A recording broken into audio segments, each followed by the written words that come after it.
Dr. Evelyn Reed sank deeply into her leather chair, her gaze fixed on the young man sitting across from her. Ilias had been growing increasingly agitated and distracted in their recent sessions.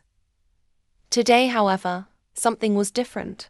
His eyes gleamed with an unsettling intensity, one that sent a shiver down Evelyn's spine.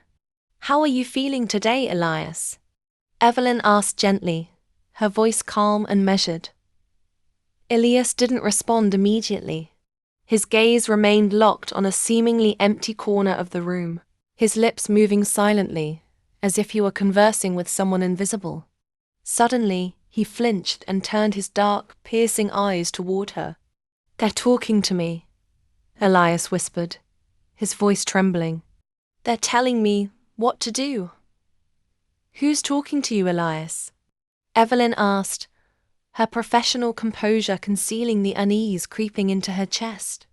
"I don't know," he replied, his voice rising slightly. "But they're powerful. Very powerful. And they've chosen you." A chill ran down Evelyn's spine, but she remained calm. "Why me, Elias? Why do they want me?" A twisted smile spread across Elias's face, one that didn't belong to him. "Because they know what you've done," he murmured. "And so do I." Evelyn felt her breath catch. "What do you mean?" she asked, her voice faltering for the first time. Elias leaned forward, his voice shifting into something darker, something not entirely human. "Remember that girl you pushed down the stairs in high school, Evelyn? The one you pretended was an accident?" His blackened eyes burned into hers. "She remembers. And she's not alone." Evelyn froze, her mind racing. How could he know? That secret was buried deep, locked away in the darkest corners of her memory. Yet here it was, exposed by a boy who should have no way of knowing. "She's ours now," the voice continued, its tone menacing. "But don't worry. Soon you'll be ours too." Elias stood abruptly and walked toward the door. Just before exiting, he turned back and added, "This is only the beginning." Left alone in the oppressive silence of her office, Evelyn's thoughts were a chaotic storm. The incident Elias referred to had haunted her for years.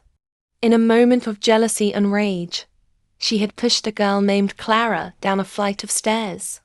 Though Clara survived, her life had been irreparably altered.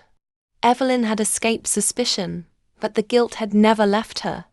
Now, it seemed, the past had come back to claim her. That night, Evelyn's sleep was restless. Shadows seemed to dance on her bedroom walls, and whispers filled the air, just beyond the threshold of comprehension. When she awoke, her mind was filled with Clara's face, pale, broken and accusing. The next morning, Elias was already waiting for her in the office.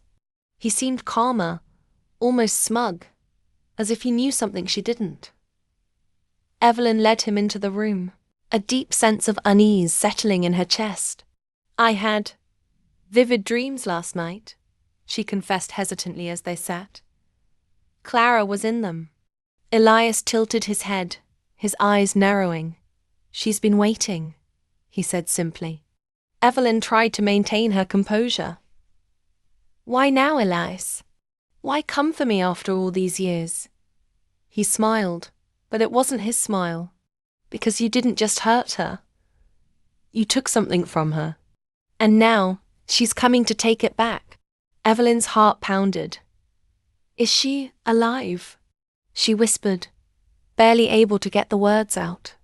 Elias leaned closer, his voice dropping to an inhuman growl. "Alive? No. But neither is she truly dead. You made sure of that." He extended a finger and wrote a single word on Evelyn's desk with a substance that resembled blood. "Beginning." Evelyn stared at the word, her breath shallow. Before she could speak, Elias's blackened eyes locked onto hers one final time.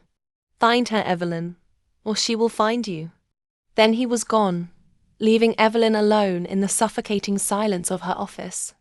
Her nightmare was only just beginning.